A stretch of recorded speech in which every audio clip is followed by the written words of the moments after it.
Malam Kamis Pon 14 Desember 2002 itu begitu dingin. Temperatur udara menunjuk di angka 10 derajat Celcius. Suhu dingin itu terasa sampai menembus tulang. Angin kencang dari arah selatan bertiup rata-rata 45 km per jam, menambah pekatnya kelembapan malam di Cisarua, Warudoyong, Jawa Barat. Syahdan, karena malam itu purnama keempat, maka langit bergelimang cahaya. Biasanya memantul dengan warna kekuning-kuningan di pepohonan sekitar villa. Aku menikmati betul suasana malam itu, sambil kudengarkan Mas Hen memainkan piano dengan lagu-lagu nostalgia. Suaranya begitu merdu dari lantai bawah, tembus ke atas ke beranda tempatku bersantai. Sebagai mantan pemusik, Mas Hen sangat pintar menyanyi dan bermain piano. Malam itu Mas Hen membawakan lagu Lionel Richie judul Hello. Ada lagu I Just Call to Say, Love You-nya Stevie Wonder. Ada pula lagu paling kugemari dari kelompok The Beatles, Start the Joke, tahun 70-an. Mami, kau minta lagu apa lagi? Pokoknya malam ini aku akan menyanyi sampai pagi. Aku akan menyanyikan lagu apa saja yang kau suka, oke? Lagu apa lagi nih? Teriak Mas Hen dari mikrofon, dari sound system mini Dolby yang ada di lantai bawah. Aku tidak menjawab pertanyaan itu. Pikirku repot amat. Pokoknya lagu apa saja dibawakan, aku tidak masalah.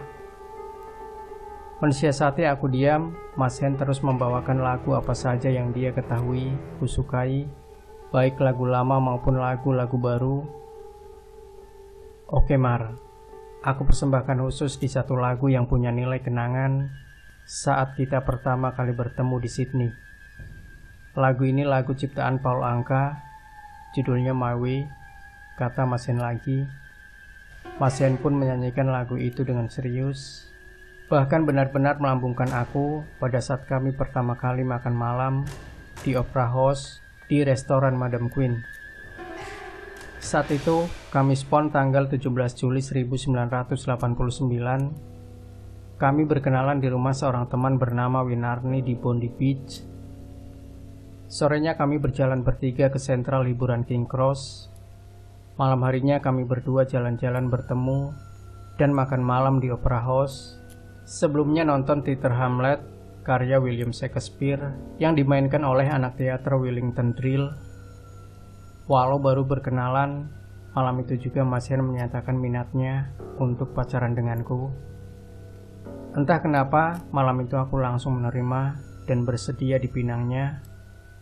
Hari Jumat dini hari pukul 2 waktu setempat, Mas Hen mengantarkanku sampai apartemen Shangri-La, tempat tinggalku di Georgetown. Sambil meminum kopi, Mas Hen minta diputarkan CD yang dibawanya, lagu Sahdu yang dicipta Paul Anka, yang dinyanyikan oleh vokalis Engelbert Humperdinck. Lagu ini tinggal sisi, dan tolong diputar bila kau sempat.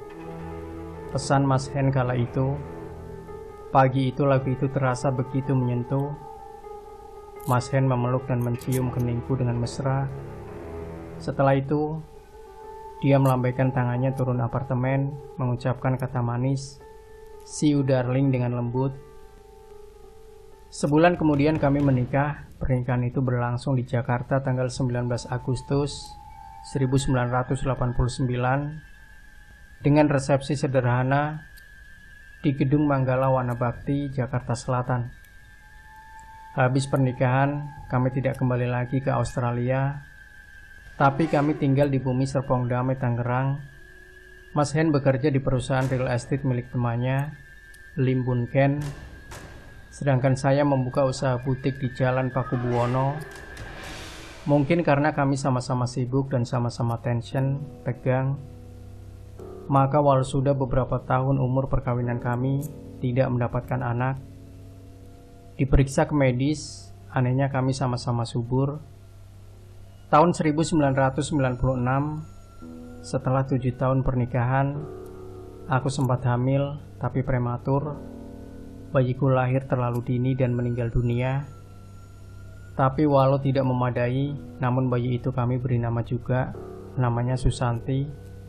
Hingga tahun 2002 lalu, setelah umur pernikahan 12 tahun, aku tak lagi bisa hamil. Ke beragam rumah sakit terkenal di dunia kami datang, tapi hasilnya nihil. Begitu pula beberapa ahli alternatif juga kami datangi, juga nihil. Tapi seorang kiai bilang bahwa aku tidak akan punya anak sampai kapanpun, sebab rahimku sudah dipantek secara gaib.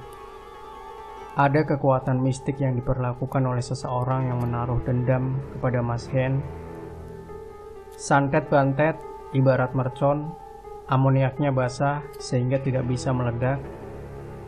Begitu pula dengan aku, tak bisa beranak sampai kapanpun karena bantet. Padahal sebagai wanita, aku ingin sekali dapat anak. Aku tak bisa membayangkan apabila jompo nanti apabila tidak punya anak kandung. Tapi sang kiai membuat satu solusi itu sinting dan sulit diterima akal sehat.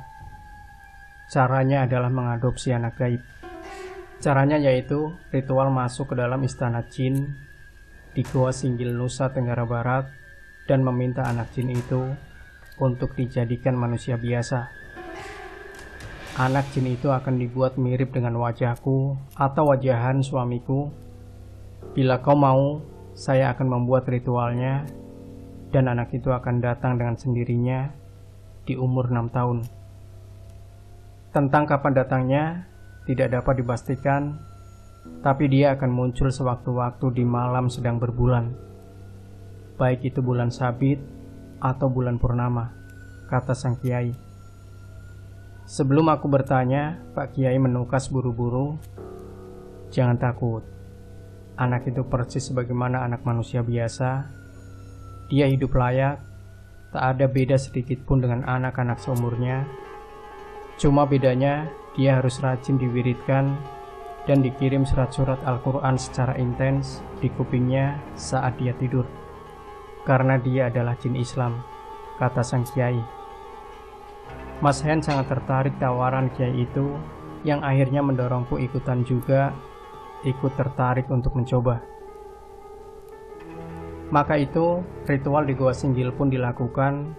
Kami berangkat ke NTB dan ritual bersama sang kiai. Setelah ritual, kami tinggal tunggu kehadiran anak itu. Saat Mas Hen membawakan lagu Sunda berjudul Ayun Ambing, ciptaan Raja Gaib Jawa Barat, tiba-tiba bulan meredup. Malam pun di sekitar villa kami menjadi gelap. Tiba-tiba tubuhku menjadi hangat, dan dari punggungku tercium bau kembang melati yang menyengat. Mama, aku sudah datang." "Ma," teriak seorang anak kecil datang dari belakang punggungku. "Ma, namaku Susanti, Ma. Anak Mama dan Papa Hen," katanya.